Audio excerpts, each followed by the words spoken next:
नहीं हो पाएगा। बस हाँ इतना होगा ज्यादा से ज्यादा कि कुत्ते में भी किसी ने हमें किसी कुत्ते को ले लिया किसी ने, परिवार ने, तो थोड़ा अच्छी वो रह लेगा, अच्छी तरह से रहेगा, तो वो उसी स्थिति में कितना सामर्थ्य बढ़ा लेगा, वो अपना कितना सुख भोग लेगा वो। तो बस इतना ही अंतर होगा कुत्ते में कि कोई तो गली में है, कूड़ा कचरा खा रहा है, और कोई जो है किसी के घर में है, लेकिन आयु तो उसी के अनुसार में है, और भोग भी कुछ ज्यादा अंतर नहीं है। लेकिन जाति के अनुसार भोग जो है, मनुष्य जाति में भोग हम अच्छे से भोग सकते हैं, और मनुष्य जाति में भी अगर अच्छे कुल में, अच्छे सामर्थ्यवान ऐश्वर्यवान परिवार में आ गए, तो ये भी कर्मों के ऊपर निर्धारण है। जैसे कुत्ते का भी, उसमें भी वेरिएशन आ जाती है कि कुत्ते में भी कोई कहाँ पर पैदा हो रहा है, किसको फिर कहाँ पर इसको कोई ले रहा है कुत्ते को। तो ऐसे मनुष्य का भी है कि जाति आयु के अनुसार तो भोग है ही है, कि हम कैसे निर्धन परिवार में हो रहे हैं या उत्तम परिवार में हो रहे हैं, उसी के अनुसार भोग भी मिलेगा। तो ये भी अंतर है साथ में। बाद में हम अर्जित कर सकते हैं, वो एक अलग बात है कि हम कितना आगे पुरुषार्थ करते हैं, पर जाति आयु और भोग भी उसी के अनुसार निर्धारित हो जाते हैं। कहते हैं ना, अरे कोई कारण होगा, कोई तो बिल्कुल गरीब घर में पैदा हो रहा है, कोई अमीर घर में पैदा हो रहा है, तो भोग में भी देखिए कारण आ जाता है ये कर्माशय का। तो क्या हुआ, जाति आयु और भोग जो है उसी का क्या है फल, किसका मिला हमें, कर्माशय, जो कि हमारा मूल है, जो गठरी कर्मों की हम लेके चल रहे हैं साथ अगले जन्म में। सूक्ष्म शरीर हम साथ लेके चलते हैं, स्थूल शरीर हम यहाँ छोड़ जाते हैं, कोई कब्रों में दफना देता है, कोई संस्कार कर देता है, स्थूल शरीर हम छोड़ जाते हैं। सूक्ष्म शरीर जिसमें कर्मों की गठरी हमारी होती है, वो हम साथ लेके चलते हैं। और इसीलिए कहा जाता है आगे तो पिछला तो उतारिए, आगे ना उठाइए बोझा, पिछला तो उतारिए। इसीलिए कहा जाता है कि हम जो है ध्यान से काम करें, अपने अच्छे कर्म करें। और फिर भी चाहे जाति आयु और भोग की बात हो भी रही है, लेकिन एक बात फिर भी है कि विवेकी जो है ना, कितना भी वो ये सोचता है कि कितना भी सुख मिल जाए हमको इस संसार में, वो सब दुख ही दुख है। 15वें सूत्र पे आ रहे हैं। अच्छा, 14वां सूत्र ये था कि ते आह्लाद परिताप फला पुण्य अपुण्य हेतुत्वात्। वही पुण्य करा तो सुख देगा, अपुण्य किया पाप किए हैं तो दुख देगा। ते आह्लाद परिताप फला, कि वो सुख भी देते हैं और दुख भी देते हैं। जो कर्माशय की गठरी से हम जाति आयु भोग के रूप में हम फल भोगते हैं, वो सुख भी देते हैं और दुख भी देते हैं। अच्छे कर्म करेंगे तो सुख मिलेगा, और अपुण्य के कर्म करेंगे तो वो दुख देगा। ये 14वां सूत्र है। अब 15वें सूत्र पे हम आ जाते हैं कि हम सुखों की बात कर तो रहे हैं कि हम अच्छे पुण्य मिलेगा, सुख मिलेगा, हमें पुण्य करेंगे तो सुख मिलेगा हमें, हम कह तो रहे हैं। लेकिन जो विवेकी है, ध्यान दीजिए 15वें सूत्र में क्या कह रहे हैं। जो विवेकी है, जिसको ज्ञान हो गया, जिसको पूरी समझ में आ गया कि मैं कितना ही सुख को भोग लूं, लेकिन ये सुख भी दुख मिश्रित सुख है, ये हमें दुख ही देंगे अंत में।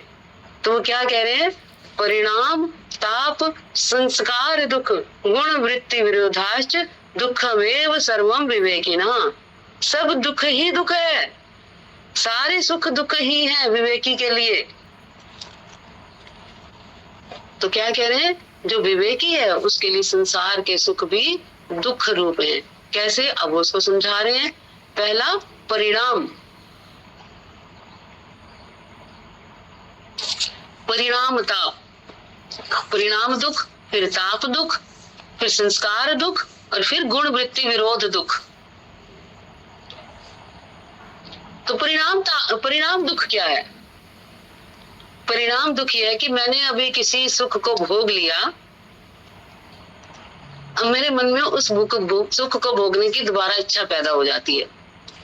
मैंने कोई सुख भोगा, एंजॉय किया किसी भी चीज को, अब मेरे को अच्छा लगा, वो बहुत कोई खाने की चीज पे ही मैं लेती हूँ, ज्यादा कहीं इधर उधर की चीज पे नहीं जाती। कोई खाने की चीज मुझे बहुत अच्छी लगी, अच्छा लगा मन में, हाँ बहुत अच्छा था।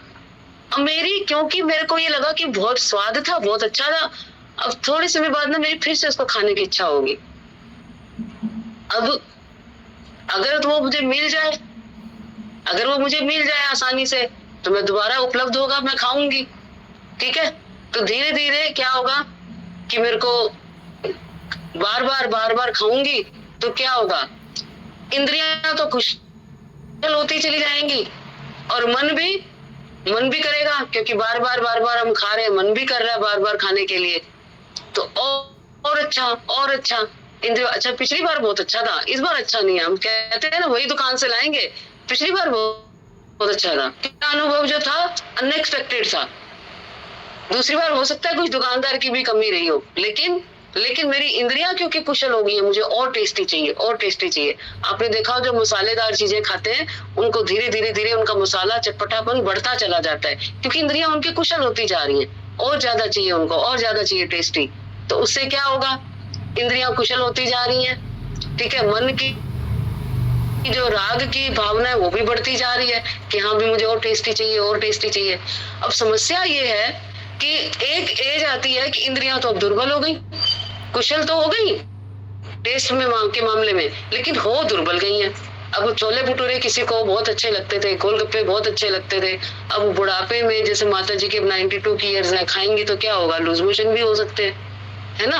अब क्या होगा, शरीर जो है वो अब ताप आ जाएगा ना, अब बीमार पड़ गए, उस टाइम तो स्वाद में खा लिया लेकिन अब बीमार पड़ गए तो दुख का कारण बना ना।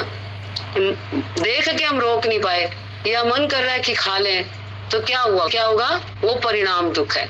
और एक परिणाम दुख और भी होता है कि जब हमें उपलब्ध नहीं होता, खाने को मन कर रहा है लेकिन उपलब्ध नहीं हो रहा, बहुओं को कहते हैं बना के नहीं देती हैं, नहीं आप बीमार हो जाओगे, या वैसे ही नहीं बना के देती, मेरे से नहीं बनता, है ना, या बाजार से भी नहीं उपलब्ध होता। कई तो आजकल की यंग जनरेशन के बच्चों को किसी चीज का दिल करता है तो 2 बजे ही स्विगी से मंगा लेते हैं कि मेरा ये खाना है, भूख लगी है, ये खाने को मन है। घर में माँ कहती रह जाएगी खा लो, नहीं मुझे तो यही खाना है, मुझे तो ये खाना है, मुझे तो पिज्जा खाना है, मुझे तो बर्गर खाना है, मुझे तो कोक पीनी है। तो क्या हुआ, संतप्त हो गया ना मन की, माँ बाप मना कर रहे हैं कि नहीं खाना, नहीं मिल रहा, अब वो डांट देते हैं, तो परिणाम दुख क्या हुआ, यही परिणाम दुख है कि जब हमारे को अवेलेबल नहीं हुआ, वो साधन उपलब्ध नहीं हुआ भोग का, तो हम दुखी हो गए, या फिर उसको भोग के दुखी हो गए, बीमार हो गए, तो परिणाम दुख। ठीक है, विषय वासना में पढ़ के परिणाम दुख है ना कि हम होंगे हम।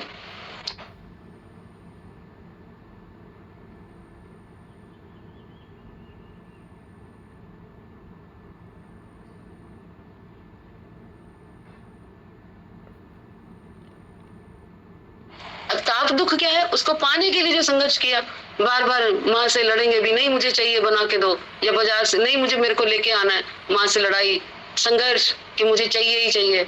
अच्छा एक एग्जांपल और देती हूँ ताप दुख में, कि किसी को गाड़ी चाहिए, पैसे नहीं है, इतने पैसे नहीं है कि इसको गाड़ी खरीदनी है, अब वो क्या करेगा, जीवन भर संघर्ष करेगा कि मुझे पैसे बचाता रहेगा, इधर से कमा, 2-3 जगह कमा, शरीर का नाश कर देगा कि मुझे गाड़ी लेनी है। एक आम जो निम्न वर्ग का या जो थोड़ा सा निम्न से मध्यम वर्ग का व्यक्ति अगर उसको गाड़ी खरीदनी है तो क्या करेगा, अपने सारे खर्चों पे कटौती कर देगा, सुख सुविधाओं पे कटौती कर देगा कि मुझे तो गाड़ी खरीदनी।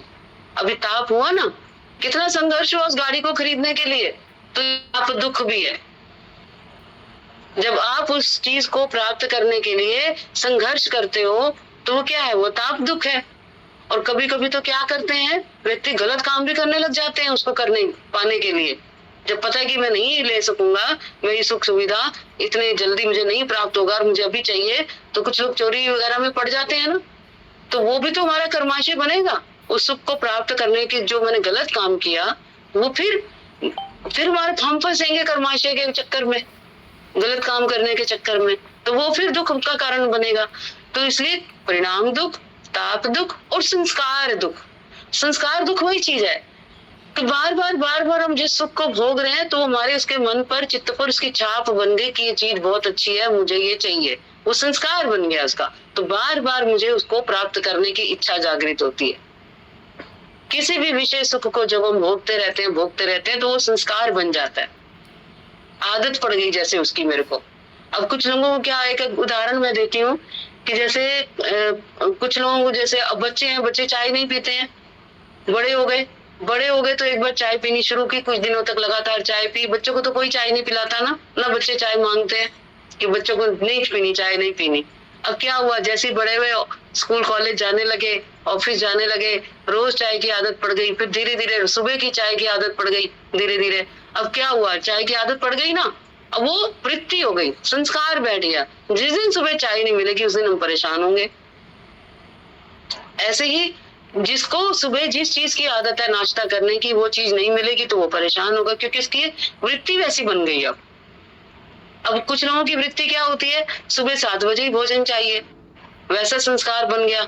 कुछ लोगों की वृत्ति होती है 12 बजे ही भोजन चाहिए, सुबह से लेके 12 बजे तक कुछ नहीं खाते, एक चाय का कप लिया और 12 बजे खाना खाया। अब होगा क्या उससे, अगर आप उसको 7 बजे नाश्ता दे दो ना, वो कहेगा नहीं भाई 12 बजे नाश्ते